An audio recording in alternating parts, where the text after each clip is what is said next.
This meeting is being recorded. Okay. Yeah. So I met Nandie in Würzburg, where with a friend from Zimbabwe, and she was attending the 34th International Africa Festival in Würzburg, and I saw her at the train station when she arrived. Then when I was returning to Ayana, we met also again at the train station. We took the same train, and in the train, I started speaking about myself and the project Ankom in Thüringen and Migrant. So then I asked her if she's ready to participate in this interview. She agreed, and that's why we are here. So I think today we have myself. I don't want to, Nandie, you know me, and Malu knows me also. I'm the coordinator or the CEO of African Network Solar Energy, and also the publisher of Migranth, which is a magazine for about migration and development in Thuringia, our state. And we've already published a first issue of it. And we have something in common with the project called Ankom in Thüringen, which is a project from the University of Ayana. And I think my colleagues who are here are going to make some precision for you to know what is entails in this project.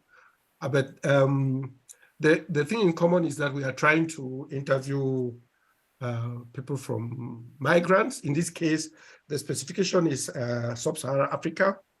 And the good thing about this project is the main focus is you as migrant in how did you get here and how you are feeling here, how you are living here, and so on. I think that's what they're going to, the questions will come from. So I'm happy that Nandie, that you agreed to work with us and to give us the possibility to interview you. I'm not going to do the interview. Malu or Adriana are going to be the one to interview you. But at one point, if we have to discuss what we are going to do with this material, but it's more or less their project, it's not my project. My project is Migrant. In the case of Migrant, we'll see if we have to do something else or we use this project to do something in common. I am very flexible. As I was telling them in the beginning that I'll have to talk to the professor at the university if he agrees, or Malu and Adriana will speak to him and see if we can do a joint, let me say, a special issue of Migrant where we are focusing only on this topic. So I've been speaking a lot, so let me allow, thank you all to be here. So I allow Malu and Adriana to present themselves and they take over with the interview. And then, yeah. Okay. Yeah. So I'm Karl. I'm a student from the Frederick Schiller University. I study cultural anthropology and ancient history. And me and Malu are here, as Mr. Egbe said, because of our project arriving in Thuringia. So we are very interested in how you recognized Thuringia for your first time when you arrived. Where did you arrive and what did you felt, which people helped you, and so on and so on. So that's much for me. Yeah, I'm Malu. I'm also studying, like Adrian said, and well, we are just interested in the stories that you tell, and yeah, there is no wrong or right. Just talk about the thing you think is important. Genau. Okay, so that's for us. So we would just commonly ask, do you even remember the first place you arrived in Germany? Yes, that was Frankfurt. Frankfurt, yeah. Frankfurt Airport, and then straight here to Arnstadt. Directly charged. So Can you tell us a little bit more about your first time and days in Germany? Okay, so I had already learned German in my home country, Zimbabwe, and I came with a B1 certificate here. When I first arrived here and started living with the family I live with now, I'm an au pair. I take care of 3 kids. I found it very hard in the first weeks to understand German. It was like what we learned was just theory, but like when people are having a conversation, I couldn't understand anything. So the first 2 weeks we had to speak in English, like when they were explaining the job and the schedule for the kids, it was all in English. And as time went by, like after 3 weeks, that's when I could understand like the topic of the conversation, but not every word. Yeah, that was the first problem. And then the cold, the weather here, it was not friendly to me. I come from a very warm continent, very hot country. And yeah, it was really difficult. And they always told me, oh, it's not yet winter yet. I came here in October. Then they're like, oh, it's not yet winter yet. It will still get cold. And I didn't believe them. But in December and January, yeah, that was tough. Yeah, so those were my few months, and also getting used to eating bread every day in the morning, and also for Abendessen, like dinner. Yes, that was also like something that I had to adapt to. you don't like our bread?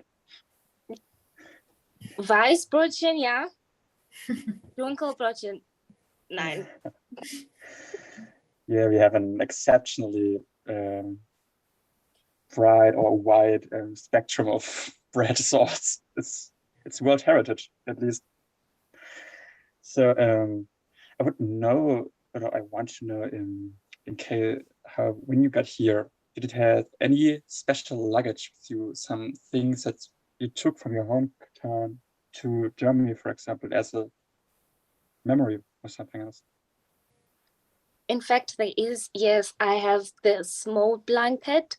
It reminds me of my dad. My parents got divorced, and it was like the first thing that he bought me with his own money, you know, not like my mom saying, oh, your dad bought this, but then in fact, she was the one that bought it. It was the first thing that he bought, and it comforts me at times when I miss him. That's the only special thing I took from home. So what was, if I may ask, the reason you left your hometown in the first place? Was it just because of pay, or did you had a whatever scholarship is mostly something people came, or we often hear hard? I did a lot of research, including money, finances, and goals that I want to do. Does it match with each country, like Canada, UK? UK was like the closest fit, but then it had this big obstacle that they don't really promote foreigners when they get hired. You're still at the same level, even after 10 years. And I also have family members like aunts, who have been there for like 15 years, but are still on the first level job-wise. So that didn't really fit well. And then I did my research in Germany. Everything fit well, especially the apprenticeship system. We also have that back home, and my school results, they are also recognized here. So this was the best fit, and I left home to pursue like more opportunities. We don't really have a lot of opportunities back home due to political reasons and all that. So Germany was the best fit. It fit my goals, my future goals, and yes. So I take that as you want to stay in Germany, or is there any, I don't know, thought that you may want back in the future? I want to stay.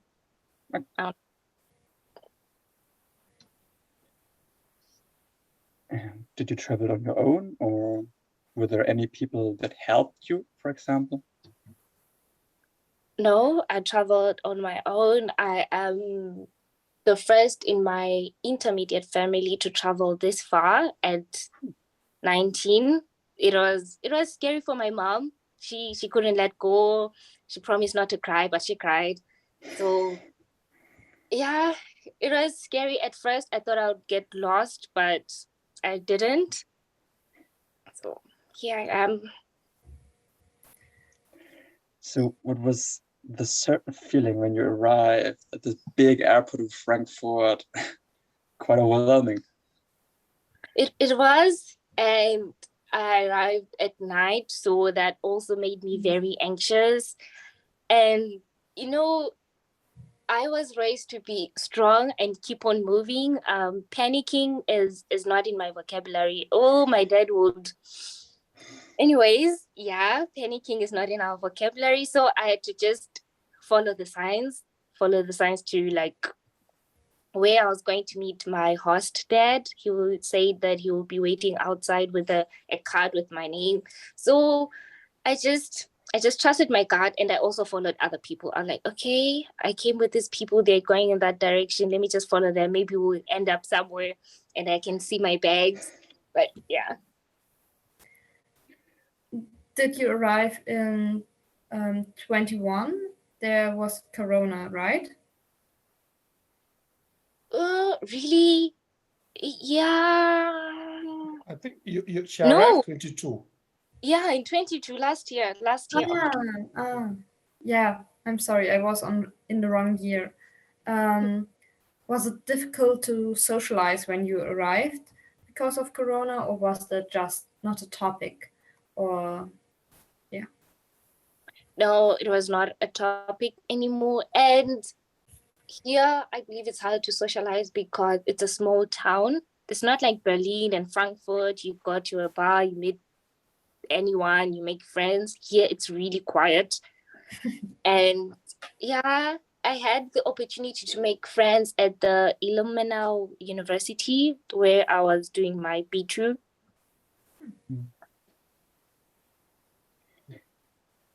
Did you had any any expectations of Germany, any, I don't know, even stereotypes or so when you came, or when you planned to came to Germany?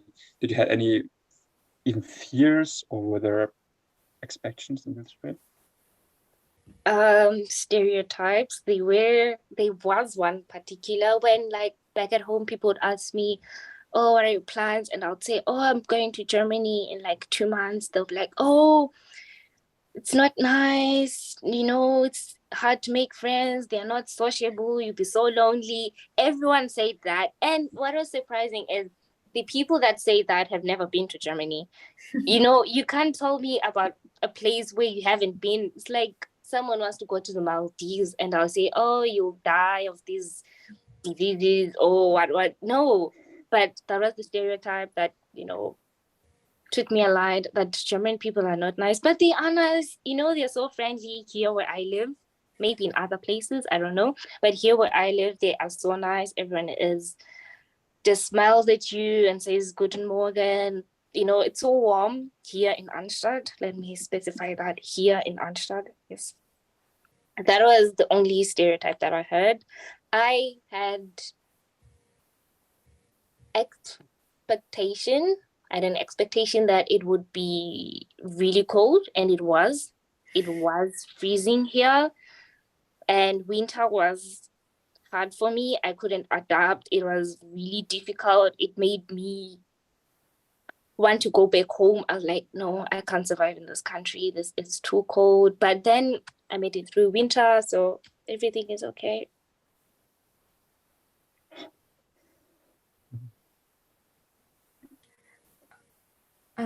How do you keep in touch with your family and friends at home?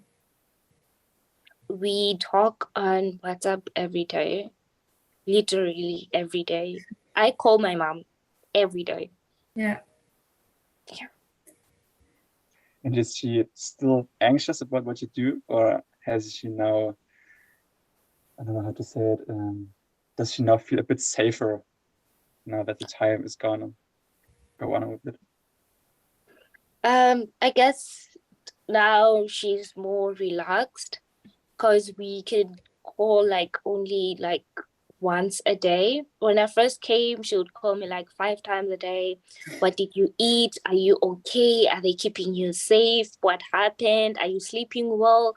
Show me your room. Do you have everything? You know, she would call like 5, 6 times. Is everything okay? Do you want to come back home? Are you regretting your decision? But now she's more relaxed. Even a day can go by without us talking, and she would know that I'm fine. Everything is okay. So she has seen that I can make it here alone. Did you have the possibility to socially connect? Did you find friends? Unfortunately, no. But from the university, no. I learned with adults, like really grown adults, and it was hard to like socialize. Some of them were married, some of them even had kids, and I was the youngest in the class. But there is a WhatsApp group for au pairs who are in the Turingen region. I can say, yeah, those are my friends. We meet sometimes for like drinks and lunch. So yeah, those are my friends. Mm.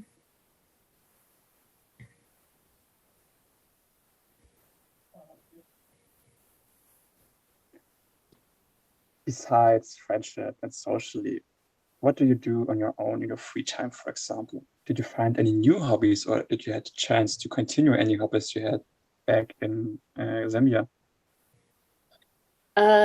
He's from Zimbabwe. Zimbabwe, sorry.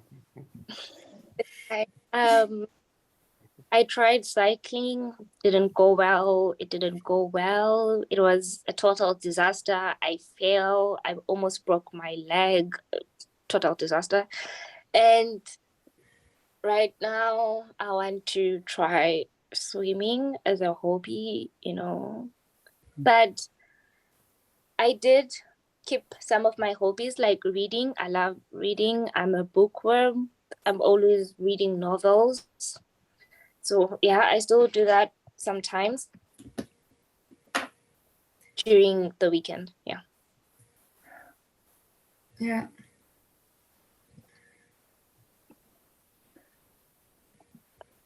So a few points back, you talked about the German food, except from bread. Were there any special encounters, I would say, that surprised you when you saw the German typical food? I mean, the most famous picture of German food would be sauerkraut with sausage and so on, and potatoes. And so, what was your experience with our special culinary kitchen? Well, I can say German food is delicious. Either it's delicious or my host mom really knows how to cook, between the two, because she can cook like, yeah. And sauerkraut, oh, took me a lot. It didn't do it for me. It's sour. But then the sausage is great. And that's what I enjoy the most, especially Thüringen Wurst. That is the best. And then the bread, yeah, as I mentioned, bread, white bread. Yeah, but this is dunkelbrot. No. I tried different types, still no. And I'm the only one that eats white here. It's yeah. And also the Wassermilchspugel. No, I cannot. I only drink still water. And yeah, what is the other culture shock? The other culture shock is a week can go by with bread. That is not how we do it in Zimbabwe. In Zimbabwe, we cook every day. We cook. I haven't cooked since October. Since I came here, I haven't cooked. So that was the biggest culture shock. And I love cooking. So I can't wait to like start living on my own and cooking my own meals. Yeah. So, Do you have any plans to live alone? Like, are you looking for other flat or something? yes, I already had an apprenticeship contract with the hospital to study nursing. And the hospital provides accommodation for its student nurses. It's a small, fully furnished apartment for yourself. It's not like biggie, like you should. No, it's your own private thing with your own small kitchen and bathroom. And yeah. Did you made any? Oh. Go on. Do you think about like the first thing you want to cook for yourself? Like a taste you really want to enjoy again? There is something that I would really want to cook, but it's not available here in Europe. So I'll have to stick to rice. We have this way of making our rice and chicken. There's this recipe that my mom taught me, and I can't wait. Okay, let me just can I just say something here? So you say, Nandie, you say you like to cook something special. What is that thing special? If just tell me, maybe I'll find a solution to it. Pap. Do you know pap? Pap made of corn. Yes, from South Africa. Pap. Okay, then we'll find a solution. So when you start cooking, you can cook something in your place. Okay. Yes. So you're missing a lot. The meal from home. Yes, and also offals. Do you know offals? What is that? The insides of a car or like. Okay, I see. Okay. Yeah. Mm-hmm. That I miss a lot. Interesting. It's not that normal in Germany anymore to eat the organs and stuff.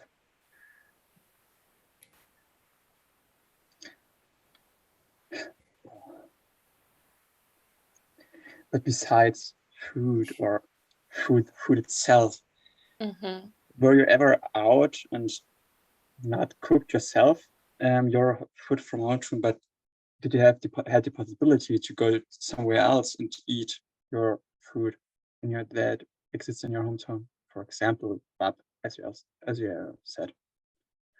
I don't know. I know there aren't that many African restaurants, even in Jena. Mostly they're on the big cities in Frankfurt and so on. No, I haven't had that possibility yet. I also looked at the food stalls by the Würzburg African Festival. Nothing. They sounded like home. You know, I was like, okay, they forgot us, but it's okay. Next year, there's still a chance. There's still a chance next year. Yeah. Or I can start my own, home cooked online restaurant. People order and I give them a taste of food from my home country. Yeah.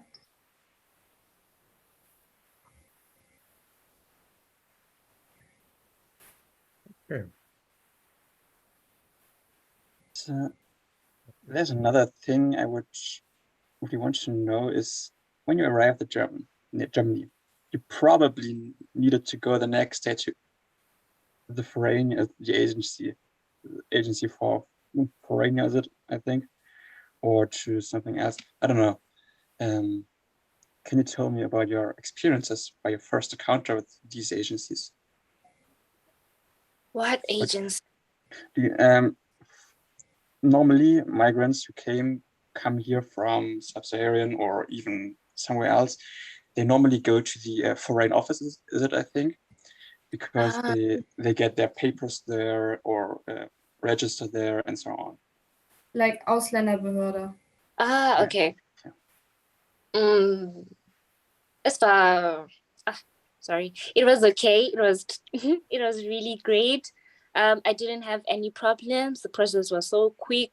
The people who attended to me were really nice, but it was really full. I think it's because of the foreigners from Ukraine. It's always full every time I go there to like renew my my Fiktionsbescheinigung. It's always full, but everything was great. I've heard from other people that they take so long, they don't reply my emails and all that. I'm like, okay, maybe the people in Amsterdam are nice. I had a great experience with all my agencies. Even when I was registering my address here, everything went well. They're so nice.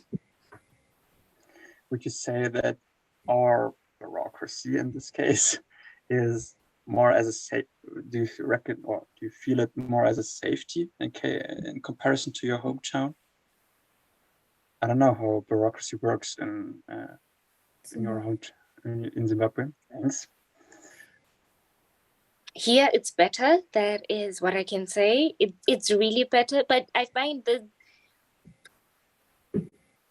people who work in offices use a lot of paper. I can't understand that. I really can't. I have a drawer full of papers, and apparently I need these papers, so I can't throw them away.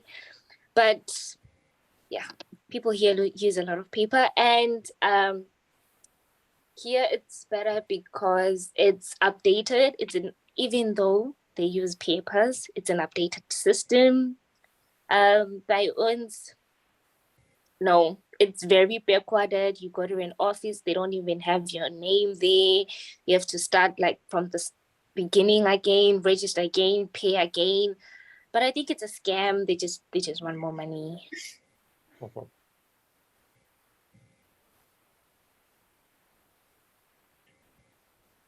And do you plan to work besides, also would you go back to the to your planned future as nurturing and so on?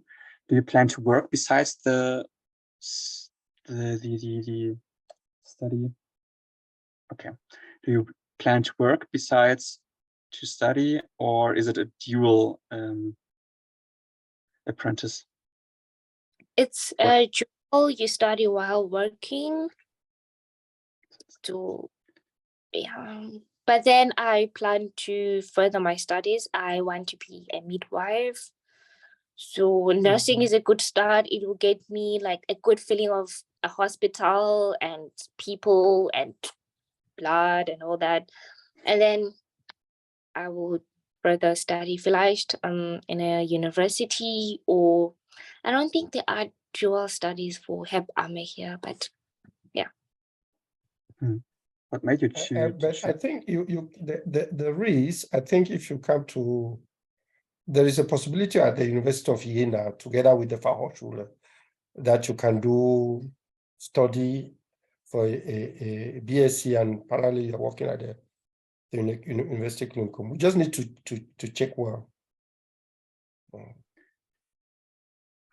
What made you to choose in the first place to go into a more social healthcare direction for your future job? I like helping people. I have a heart for people, but mostly I have a heart for babies. And now that the system here has changed since 2020, it's no longer like a child nurse, or it's now one thing, it's now just nursing. But my heart is with babies, like really small babies. And ever since I can remember, I've always wanted to work in a hospital and wear scrubs. You know, my mom always says that, oh, maybe I should just buy you scrubs. Maybe that's what you want. You don't want to work in a hospital. You just want the uniform. But yeah, I've always had a heart for people, and to give someone care. I'm really good with people. I'm really good with people, giving advice, you know, helping someone feel better with words. And those are the like qualities that a nurse should have. It's called bedside manner, you know, talk to a patient, calm them down, and, you know, tell them that everything is going to be okay, because being in a hospital is really scary. You can die, you can really die. But when you have someone right by your side, and I believe that nurses are the foundation of the hospital. You know, people would think, oh, it's doctors and surgeons, but it's really nurses, because they are the ones who welcome the patient first and are the last to discharge the patient. The doctor just comes to check and prescribe something. The patient talks to them, you know, make sure they drink their coffee and do like really everything. They're always by the patient, you know, they're always caring for that patient. And I think I'm that person. I really think I'm that person. And it really gives me peace when I think like, oh, I'm going to be a nurse, you know, I'm at peace. Then when I think, oh, I want to do business studies and own a company, no, too much maths and all that, no. I can't deny the fact that you like babies. I love them too, as long as I can give them back. Do you have like siblings or something? I have 2 brothers and 1 stepbrother. Oh, I shouldn't forget him. I have 2 brothers and stepbrother. Yeah. From your father? Yeah, yes, of course. Okay.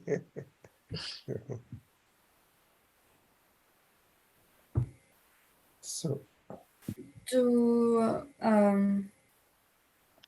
which holidays do you celebrate? New Year, Easter, Christmas. Yeah.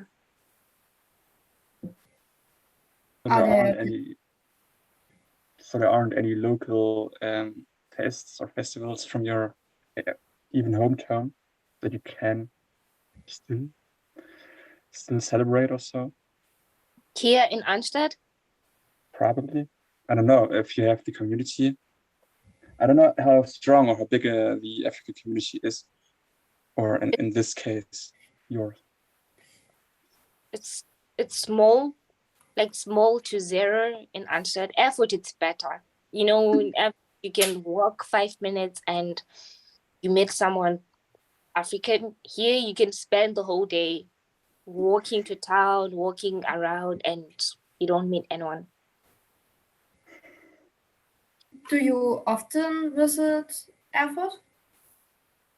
Yes, to shop for some things, or when I need Starbucks. We don't have Starbucks in Arnstadt. Yeah.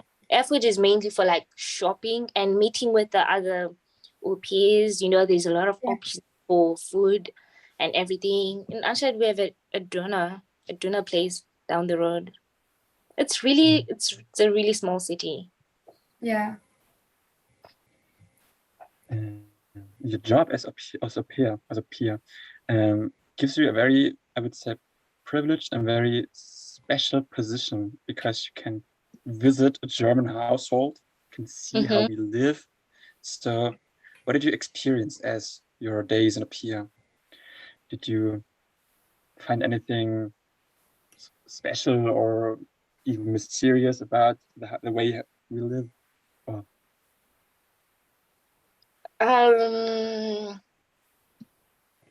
It has been a good experience. It has its up and downs because children are involved. You know, children are not always nice every day. Some days you just think about going back home. But yeah, it gave me. I've had a lot of culture shocks since I came here. You know, the way kids here are brought up, yeah, that's different. And the way they live, like they are so open with each other. There's no, oh, this is private. every topic will be discussed during Abensassan. You know, that's one thing that I find really surprising, because in my home country, when there's like a matter in the family, the mom and dad will go and talk privately. But here, everyone knows everything. It was weird. It was weird for me, you know, because I would sit there and be like, do they really have to talk about this, you know, right now? But yeah, and yeah, that was the most shocking thing. And also the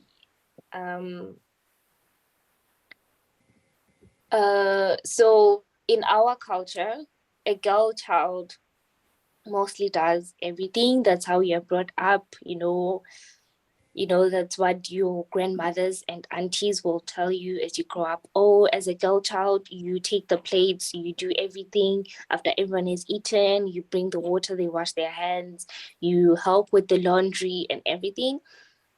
And like, even when you're sick, you have to be strong and do the house chores and everything.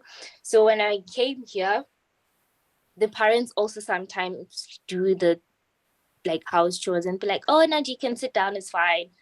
And that was shocking for me, because I'm like, I'm going against my cultural beliefs. This is not what I was taught. Should I really sit down? And then they have to like say, Nandie, it's fine, we do this, you know, you don't have to do everything alone. And yeah, even when like I'm sick, they'll be like, oh, you can go to your room and lie down till you're feeling better. Even tomorrow, it's fine, you can have the day off.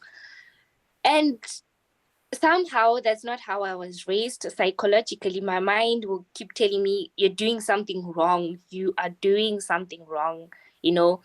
So sometimes my boss even has to like chase me away when I'm sick. And then I start to work. She'll be like, Nandie, you said you're sick. Go to your room. We will do this, you know?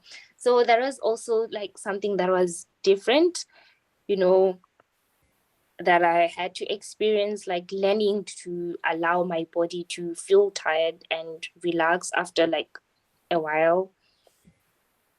So it has been a good experience. The kids are nice some days.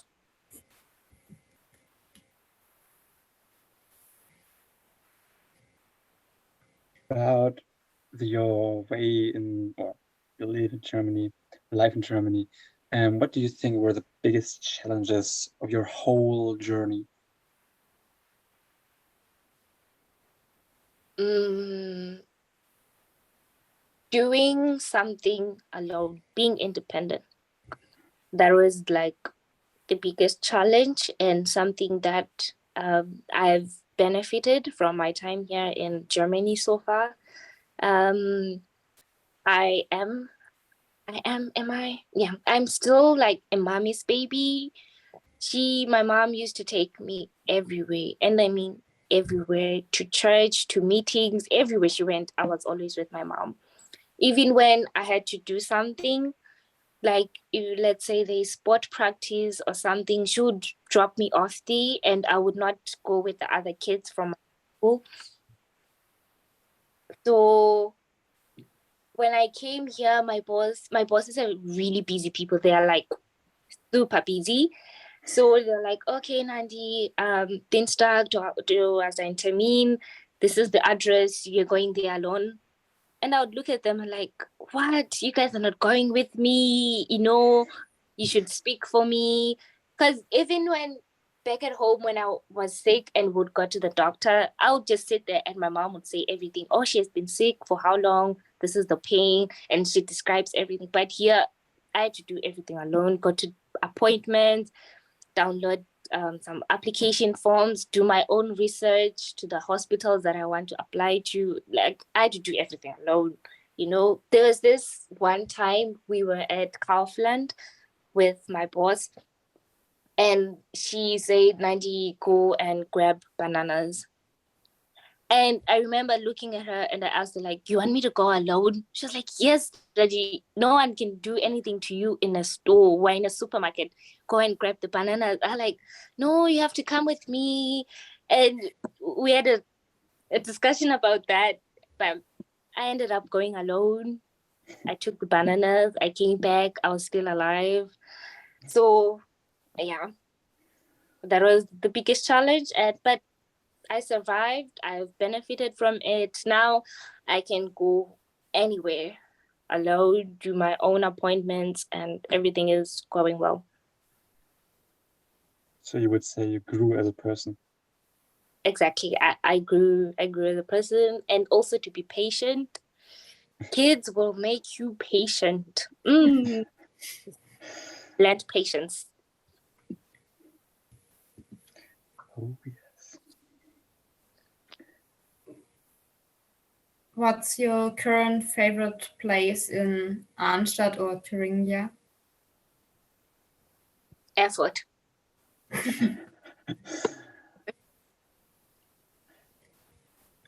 Is You've it not been because to it's, Jena, so you cannot say. what makes Erfurt so special for you? Is it because it's big, it's a big city, there are many places or possibilities to connect, even to celebrate? The truth is, it's the only city that I've visited so far that I really find nice. I've only been to Würzburg, Erfurt, Gotha, Mm. and Bad Baker, and Erfurt just takes the cup. It just seems better and modern, and a lot of like options for shopping and everything. Maybe if I visit like more like Haarhausen, Saalfeld, and all that, maybe. So you should visit Jena. You are not mentioning Jena. Why? It seems small. It seems small. This is a university city. It is indeed smaller than Erfurt, but it has its ups and downs. Let's say it so.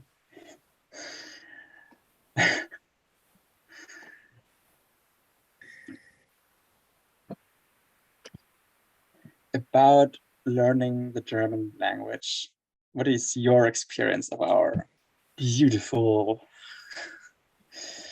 harsh language? It has a lot of words. There's a word for everything. A lot of grammar is yeah, there is do, z, era, like everything just meaning you know, but we chose this life, we chose this language, you know, I can't really be complaining. But yeah, grammar for me it's hard, but other people here say I speak good German, and I think I speak very, very broken German. But as long as a person understands what I'm trying to say, that I've done my best. I've really done my best. Do you speak more languages besides German and English? Meine Muttersprache, Ndebele. Can you still practice your mother's tongue? Yes, when I speak to my mom and my friends back home, yeah, they speak Ndebele.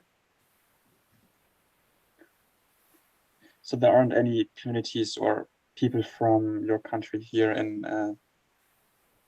even in the OPIA group, or people in Erfurt who speak the, I don't know if it's even a dialect. I need to say I didn't do any research about the cultural about the language richness about your country. No, most Zimbabweans are in what's this place? Baden-Württemberg, Bayern, you know, like near Stuttgart, Munich. Yeah, that's where like most of my former classmates are. So yeah. There is a friend that I'm trying to get to come to Thuringian region, but I don't know if that will work out. But it would be really nice to like have someone, from the same home country to like talk to and share our experiences with each other, because most of them are doing social year, so they are always busy. I have a lot of free time. When I take the kids to school, I have nothing to do till I pick them up, so I'm always online, waiting for people, getting angry with people why they're not replying to me. So yeah.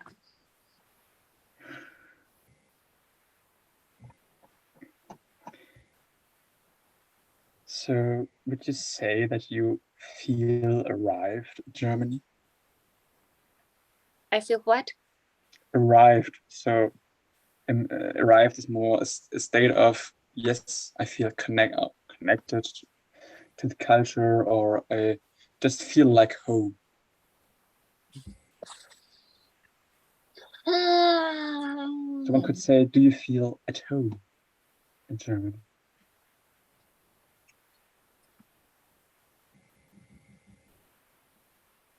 %30. I'm not yet the, I'm not yet the other people have been here for like 5 years. Oh, Germany is like home.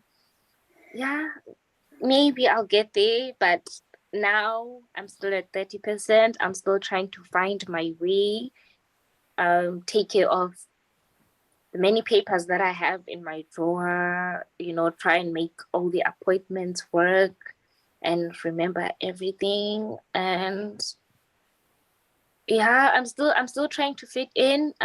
Germany has like a really busy schedule. It's not like home. Home is relaxed, you do what you want, when you want, however you want. It's just so easy. That's one of the reasons why I left. It doesn't have like that stable discipline. Even at work, people show up to work at whatever time they feel like, and that just wasn't for me. So after like maybe a year or so, maybe Germany will feel like home when I get used to like the transport system and going shopping alone. Yeah. That's a good point. How about your experience with the transport system? I know it's kind of tricky. It is. It is. At first it was hard. I was so nervous. I was so nervous. I was going to my lessons at Ilmenau. And first time I got it right. So what happened was, when I first came here, I came on a Saturday, and the following Saturday, my host family had a vacation. So I was left alone. I didn't know anything, but I was left alone, even though it was tough. I had to learn everything alone. And I didn't know that the train carriages separate. At some point, I got on the wrong one. I ended up in the middle of nowhere. The station was nowhere. There were like trees and forest all around. And then you take the small way, and then you reach some town. And I was panicking. I was like, okay, just calm down, wait for the next train. The next train was coming after like 40 minutes. And what was scaring me was I was in the middle of nowhere. Anything could have happened. I have a very active imagination. I start imagining, oh, what if someone comes and just stabs me? What if an animal comes and just attacks me? I was in a bad place. But I managed to find my way back. I had to pay extra, and I finally made it back to Arnstadt, and there was still time to go to my lesson, but I went home and I had a coffee to like calm myself after that very traumatic experience. There is nothing so disastrous like getting lost and your host family is not there. They are all on vacation and laying on some beach somewhere, and there's no one to help. I hadn't met the rest of the family, like the grandparents and everyone who lives around here. So no one could really help me. I was alone. So yeah, but the transport system is good. It's efficient. It's not always on time, but it's better than home. Better than home.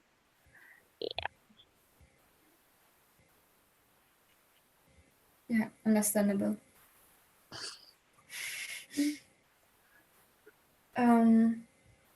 Are there any further things you want to tell us?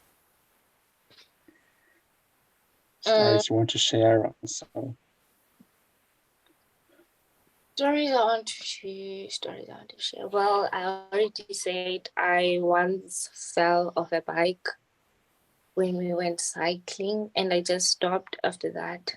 I got lost on the train. Yes.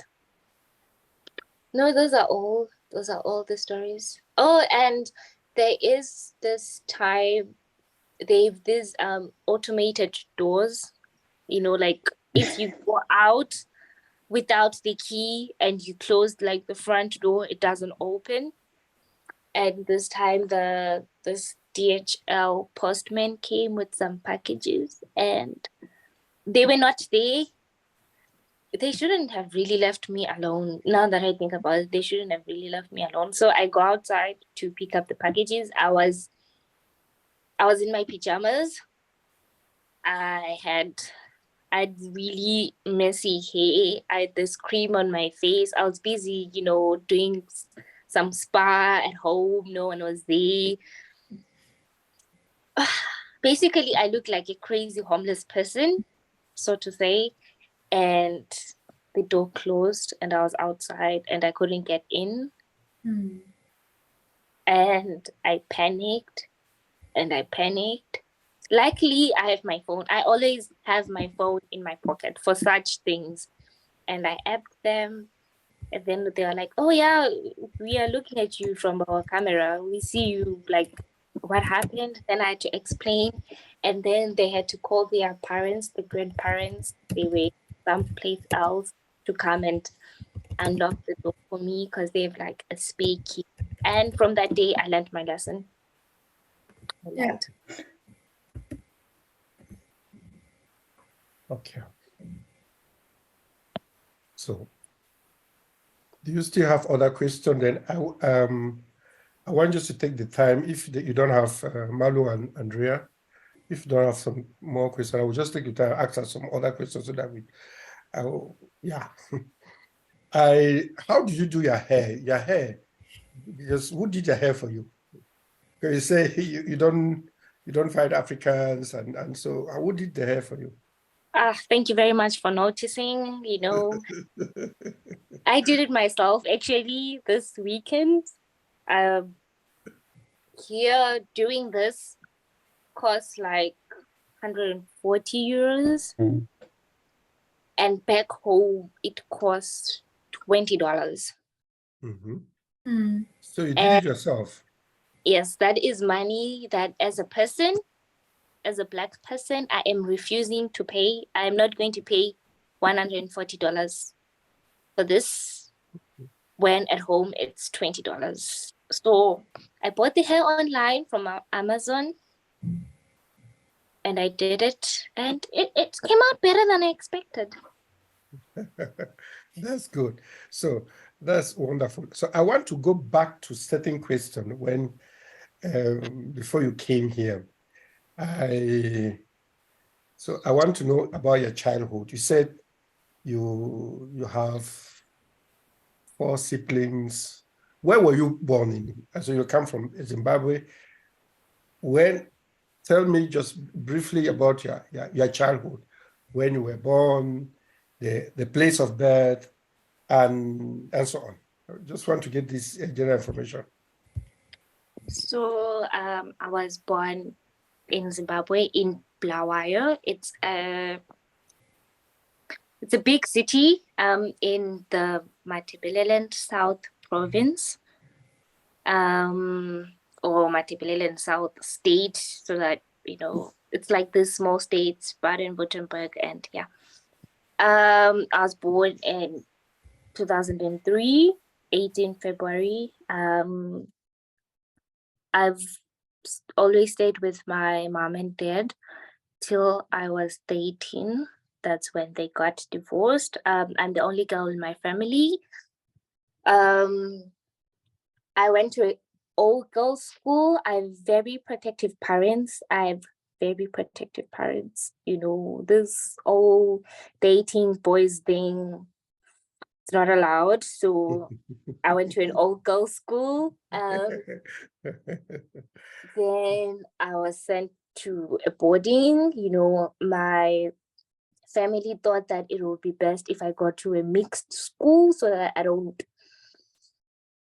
you know, like get used to girls and have then no experience of boys, and then life is a disaster. Then I did only 4 years of high school. We usually have 6 years. I only did 4, and that's why I can't get into university here in Germany. Those 2 more years that are missing, I don't qualify. So let's come back to the educational system. So you were born, and at which age did you get to kindergarten, for instance? Where did you attend the kindergarten? Or? Yes, I did. It was called St. Pius. The age, I have honestly forgotten. So you ask your mom. So, I will. So the educational system, can you just explain how for one to get to the university, they just give us the different steps in Zimbabwe. So before we had a new minister who changed the whole education system, the normal education system that was instilled by the British when they colonized us was you go to preschool, kindergarten for like 2 years. If you are really slow, you'd go for 3 years. They would make you repeat 1 more year. Then you would start grade 1. This is now primary school. You do 7 years of primary school, grade 1 to grade 7. And then we would write national exams for all grade 7s in that year, the whole country. And we had 4 subjects by then. Now they have, this new minister put 4 more. So now they have 8. 8? It's grade 7, a 12-year-old writing 8 subjects. That is, it's bad. It's bad. Kids are struggling. Yeah, it's bad. And then if you passed, so to go to high school, like the top high schools, you need 4 points. So each subject, when you passed, you'd get a point. I got 6. I got 1, 1, 1, and a 2 in maths. No, so that's 5. Yeah, I had a 2 in maths and then 1, 1, 1. So I went to a boarding school that was in town. Most boarding schools are like far from the city, like in the middle of Norway. But I went to a boarding school that was in town. My mom wanted to keep me close, monitor a small baby. And so high school has 6 years. You do the first 4 years and then you write the O-level examination. The whole country writes that. And then the 2 more years are called A-level, advanced level. This is where you study only 3 subjects that you passed in your ordinary level, in your O-level. And I did, and our school system is also like divided into classes. So the first year class has 8 classes. Well, our school had that, but yeah. So the classes who do the pure sciences, that is chemistry, biology, and physics. Then the rest of the classes do it as a combined subject. They don't really get into like the real matter of things, what this is made up of. They just do normal science. Okay, superficially, okay.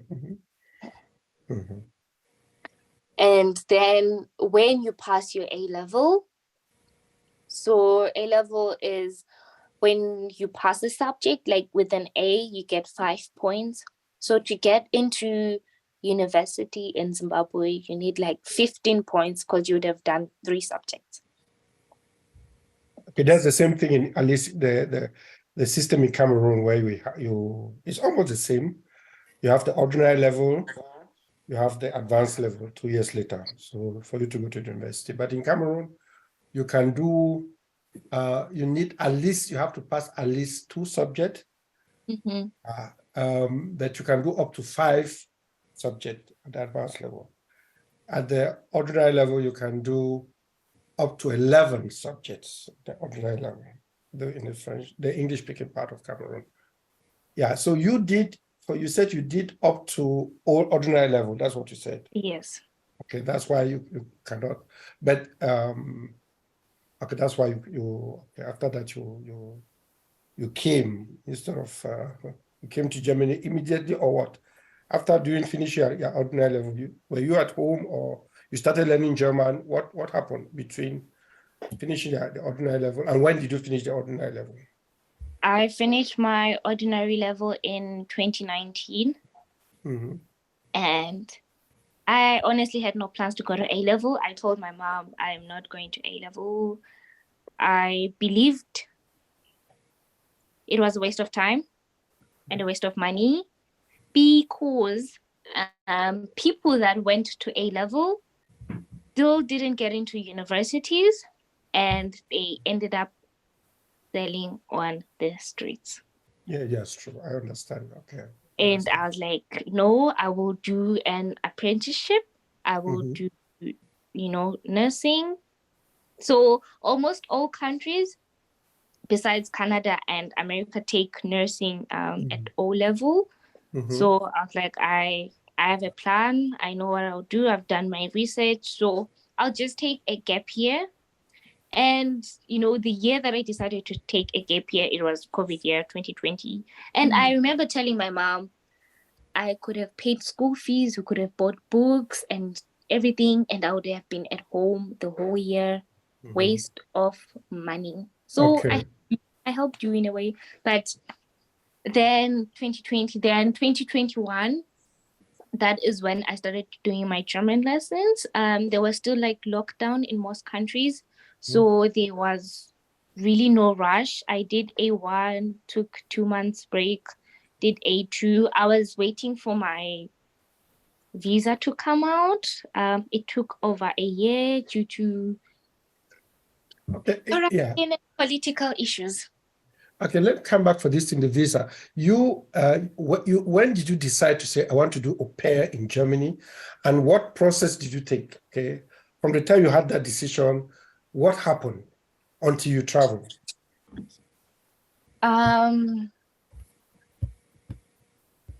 So, as I said before, I did my research on Germany, not with the research on like the people or the food, but mostly on the education system and my plans for the future didn't match and everything. And then I knew that I didn't qualify to get into university because I didn't have A-level. So I was looking for other alternative ways to come to Germany. There was the option for social year, and I believe that social year would give me a better insight into my nursing job because I wanted to volunteer also in a hospital. But then what really made me choose OP was I wanted to adapt in a safe environment. How do I explain this? When you come as an OP, the host family picks you up. They take you to their place. They explain the transport system, the appointment, how to make an appointment. Like they explain everything to you. Yeah. Whereby when you come for university or social year, from the time you land at that airport, you are on your own. Okay. most agencies or universities don't pick you up. You make your way there, and you don't even know the bus system, the train system. You know, there's ICE, RIE, RIB, and you are coming from an African country, you know, and you're just so anxious. You're seeing this big Frankfurt airport. Everything is just confusion. You're thinking about home. You're panicking. That's how most people lose bags when they come here. But yeah, so I chose OP because I was like, okay, if I live with a family the whole year, they'll explain everything to me. They'll help me. I can also ask questions. You know, when you come to university, there are not a lot of people to ask. You know, you can ask other students, oh, how did you do this? Some will be like, oh, I don't know, you know, do what works for you. I don't know, you know, not everyone is that open to helping you. But with OP, you have a family, and I really learned a lot. I learned the culture, the food, you know, and how to eat some of the food, you know. It seems there are ways to eat some other food. And so now when I go out there and start living alone, I know what to do and how to do it. And I'll always have this family to like contact them, like, oh, I'm facing this. How do I do this? It really helps. And I also told that to some of my friends who want to come straight to university. Like I explained that it will be hard, you know, to learn everything, the transport system, the language, you know, and everything. So starting off with a family is better because yes, they are always there to like help you. And then I did my research on OP, how it works, what you have to do, the documents that you need. So the first thing was to learn the language. There is a non-profit organization school that works together with Germany. It is in Harare. Harare is the Hauptstadt for Zimbabwe. That's where I learned my A1. And they were slow for me. I'm a really fast learner. I just want my things to be chop, chop, chop, chop, chop, quick, quick, quick, quick, quick. But you know, when you're learning as a class, if someone doesn't understand, you have to repeat the topic, you have to go back and explain. It wasn't doing it for me. It wasn't doing it for me. So I decided to learn online with a private tutor. That's how I did my A2 and my B1. I just learned it online at my speed. And, you know, sometimes would even do 3 topics a day and it would function. And yes, after that, I'd already applied for my visa in 2021, February. Yeah, as I had said before, due to corruption, it took over a year. And corruption where? Because you applied for a visa at the German embassy. So will you say that there was corruption at the German embassy, or where can you speak about corruption? are we still on record? We can remove it. It's off the record. We can remove that part, no problem. But I want just to, I know there's also a problem at because somebody of Freiwillige Dienst wants to come, Bundesfreiwillige Dienst from so-called Incomer, a lady from Nigeria. And so she has deposited everything, and they told her at the embassy that she needs 1.5 years to get an appointment. Do you understand? That is true. 1.5 years. So your situation may be even better. For her just to get an appointment, this is a scandal, but this is the reality. So either there is something fishy at the German consulates in Africa, or it's a norm. So don't think that. That's why I'm asking. It's not, you are not the only one going through such a situation. We went through a long period. Yeah, I was lucky. So the 1 year, it was really not to get the visa. It was to get the appointment for OP. You see, that's the same situation. The 1 year. And there are other people. I know some people waited 3 years who applied before me and had to wait 3 years, way before COVID. I was like, wow, you guys are strong. I would have given up. Nandie means it's a problem in many German embassies. True. It's okay now. No, but it's good that I'm asking this question because I'm in a situation. I'm telling you, the lady came from Nigeria. So Mhm. when we got this information, 1.5 years, we were scandalized. But it seems if you are telling me that you also had the same situation in Harare, it might be a norm for in the German embassies. But don't you think maybe it's because the people that actually process the dates are like the natives to that country? I would not say, because the email that we received for this lady was in German. And we from here, the people of Bundesfreiwilligendienst wrote directly after we got the information that she needs to wait for 1.5 years. So I asked our Bezirk or regional leader of Bundesfreiwilligendienst to write. So he wrote and they replied immediately. They said it's normal. That's a normal thing, and we believe it was from a German at the German consulate or visa department or at Abuja. So he replied immediately and said, what they wrote is okay, it's not, so it's, it is, you are just confirming. I'm happy that I'm asking you this question because you are confirming what we are experiencing now in Nigeria. So it's not only in Harare. Do they, since we're off the record, There's no problem. We can delete certain do they parts. also pay? Do they also pay? Like no, but pay what behind she the told me is that there are some agent, okay, agent register, take all the appointment, you go and pay the agent, and then I think can be processed very fast. So because most of the appointment they have slots, so there are some agents who are just out to get them by the appointment or get the appointment. You have to pass through the agent for you to process your thing very fast. So I think maybe that might be also the case in your country. I don't know. That is true. So what I have heard is the dates, like the appointment slots, they are there.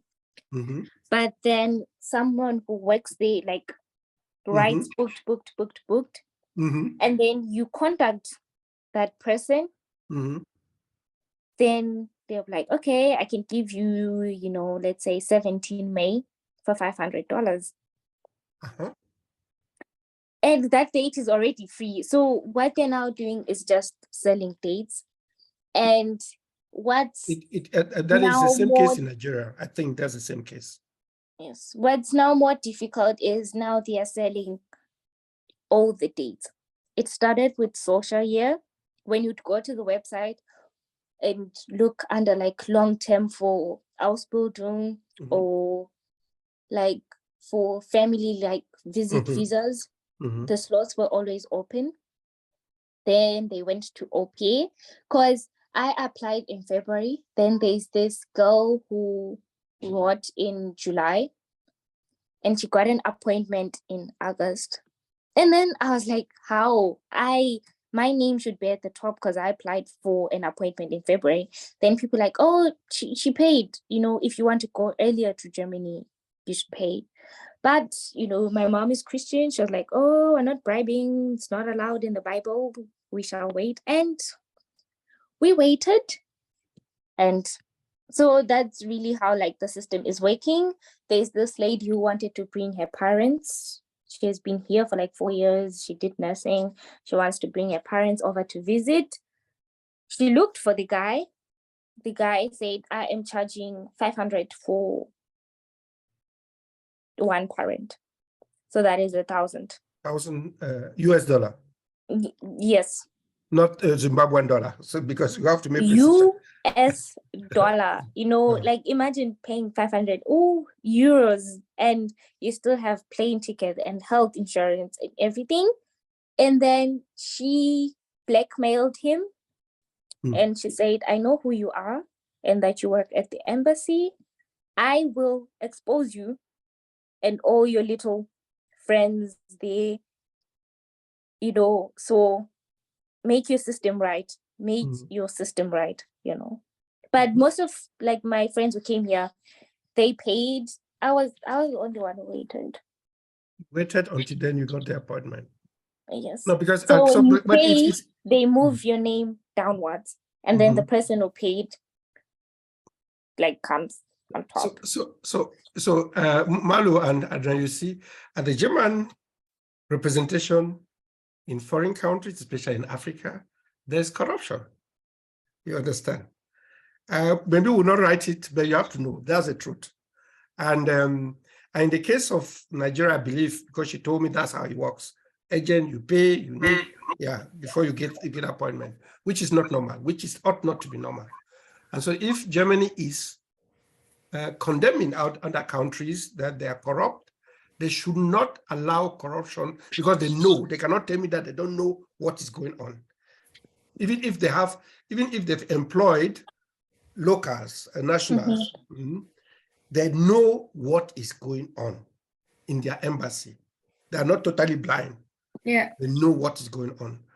And like I was ahead in Nigeria, what many Nigerians are now doing, they prefer to go to the embassy in Ghana, the German embassy in Ghana, to quickly get their a visa for Germany.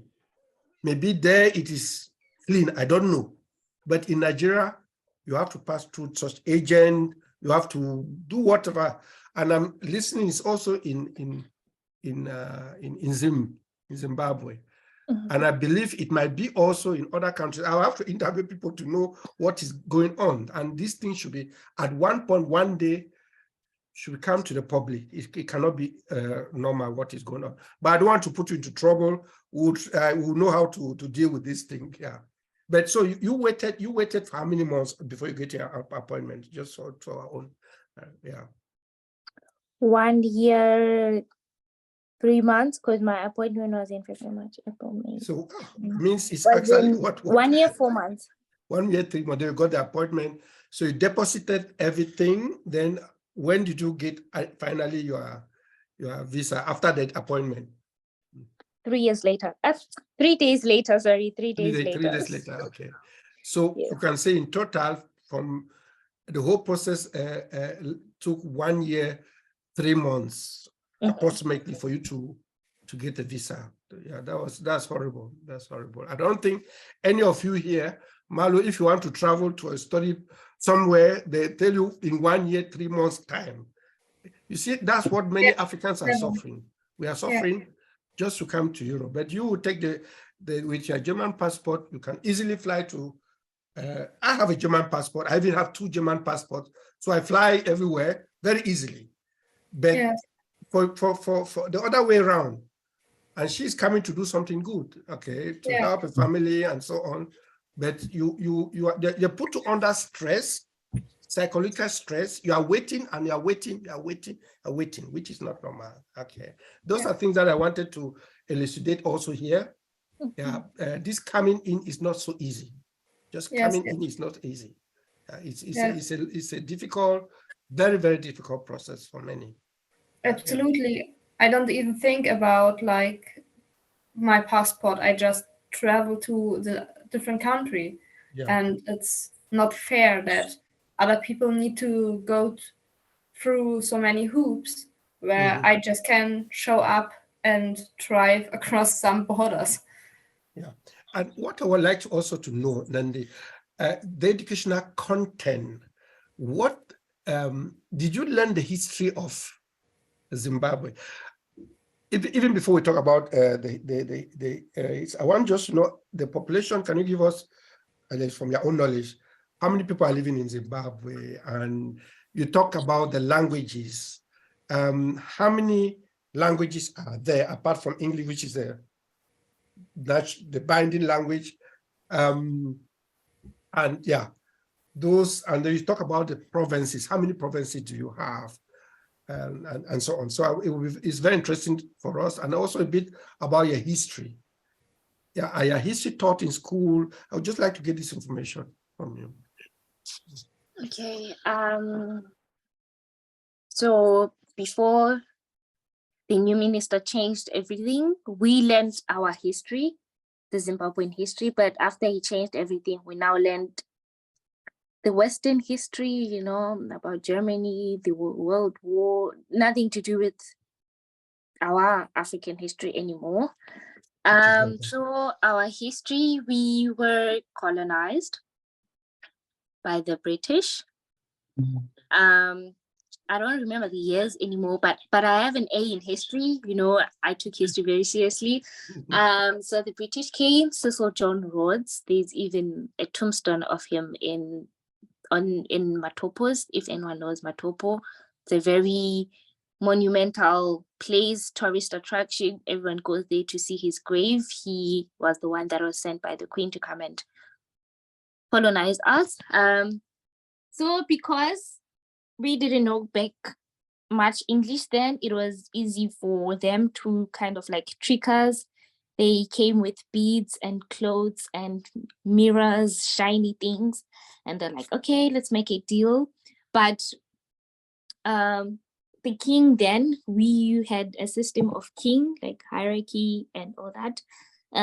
He didn't know that he was actually selling his people. They just wanted a little bit of land to like do mining for gold and everything. And to also mention, Zimbabwe is full of minerals. We have just also discovered a new mineral, but we don't know how to exploit it. Yes. Yes, thank you. So yeah, what to learn that. So that's what they wanted, minerals, ivory. We have a lot of elephants also, so they also wanted that, and tusks, and yes. So that's how we got colonized. We were colonized for long time. So they divided the land. They gave Black people really small spaces to live in, and they gave themselves big places. The big places are still there now, but now Black people live there. Black people with money, Zimbabweans with money, they live now in these big areas. So after colonization, we had our independence in 1980 in April. Yeah, that's when history says we said enough is enough. We fought back, we chased them back to their country, and we gained independence, and people could vote and everything. But that was not like everything. Like, it was not over then. There was still a little bit of oppression. My grandmother also did a lot of work concerning history. So back then, women were not allowed to buy property or do anything without men. And she was one of the first women that formed a society against that. Like, oh, we are women, we also have our own voice. So they'll do marches on the street and everything. It went on for a few years, and she joined also this society together with the church, and she flew to places. My grandmother has been everywhere doing this whole outreach program. We need your help. She lives still? She's 90. And that she's a good person to interview. Oh, she would love that. She has been asked by so many people, even the National Archives in our city. They also once came to our house to interview her. And can I interview her through Zoom? Can you arrange it for us? I want to get some background information. Yes, she would be so happy to tell you about their history and what they went through. When she's telling it to me, a first gen, it doesn't sound so important, because I came when things were not okay, and she's like, yeah, because we fix things for you. That's why you can go and buy a house without a man's signature on the papers, But yeah, she also went through a lot. So culturally, and we also have polygamy. That's part of Zimbabwean history and culture. Polygamy is when, you know, a man takes 2 or more wives. There are people who are still practicing it now. And what else about Zimbabwe? It's a beautiful land, tourist attraction. It has one of the 7 wonders of the world, which is the Victoria Falls. That is our biggest money-making tourist attraction. Yeah. And now they developed this new activity whereby you swim, you know, like where the waterfall is, where there's that big gorge, you can now swim there, but it's like, I don't know, 180 per 15 minutes. So yeah. Okay. What You else? say how many provinces do you have or regions? Geography. You know, now you're really testing me if I really know. Yeah, country. We have Matabeleland South. Yeah. It has 5 cities, and we have Matabeleland North. We have Mashonaland East and Mashonaland West. So we have 4 provinces. So, yeah, politically, you were born under Mugabe because that's where when you came, he was already there as the president, and he was the one who did the land reform, who took the land from the white farmers and give it to them.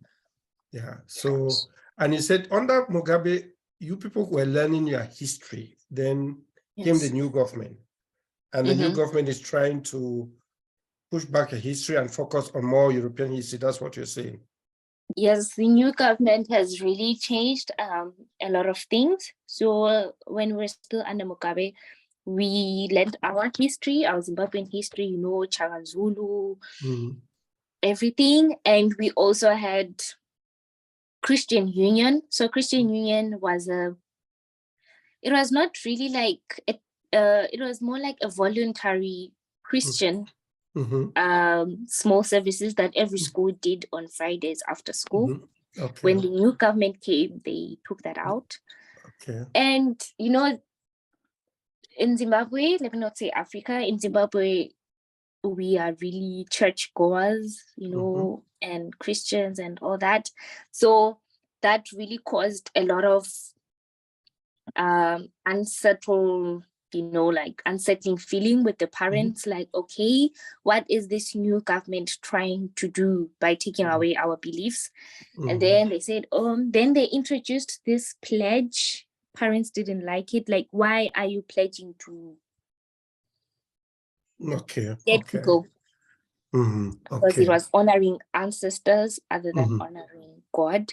And then they also changed the sports system, introduced more subjects.